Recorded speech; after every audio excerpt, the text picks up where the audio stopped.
జోగులాంబ గద్వాల్ జిల్లా కేంద్రంలోని సమీకృత జిల్లా కార్యాలయాల సముదాయంలో బుధవారం తెలంగాణ రాష్ట్ర ప్రజాపాలన దినోత్సవ వేడుకలు ఘనంగా నిర్వహించారు.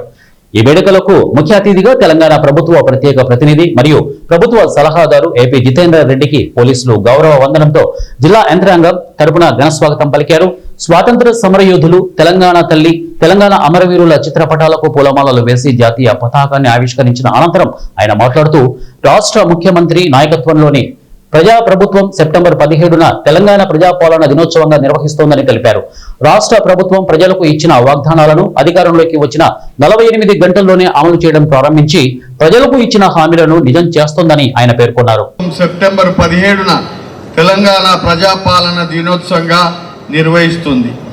ఈ ప్రభుత్వం ప్రజలకు ఇచ్చిన వాగ్దానాల మేరకు అభయహస్తం హామీలను ఒక్కొక్కటి అధికారంలోకి వచ్చిన 48 గంటల నుంచి అమలు చేయడం ప్రారంభించింది. రేషన్ కార్డు ప్రజల ఆత్మగౌరవానికి మరో ప్రతీక.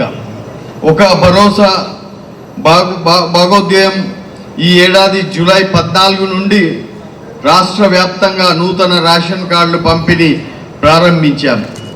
10 ఏళ్ల తర్వాత చేతిలో రేషన్ కార్డుతో రేషన్ షాపుల వద్దల సందడి మనకు కనిపిస్తుంది. పీడిఎస్ వ్యవస్థ పేద ప్రజల ఆహార భద్రతకు భరోసా ఇస్తుంది. అదే స్ఫూర్తితో ప్రజాప్రభుత్వం ఉగాది నుంచి సన్నబియ్యం పంపిణీ ప్రారంభించింది. మన జిల్లాలో ఈ సంవత్సరం సెప్టెంబర్ నెలకు 1,81,352 రేషన్ కార్డుదారులకు 4,058 మెట్రిక్ టన్నులు ఉచిత రేషన్ సన్నబియ్యం కేటాయించడం జరిగింది.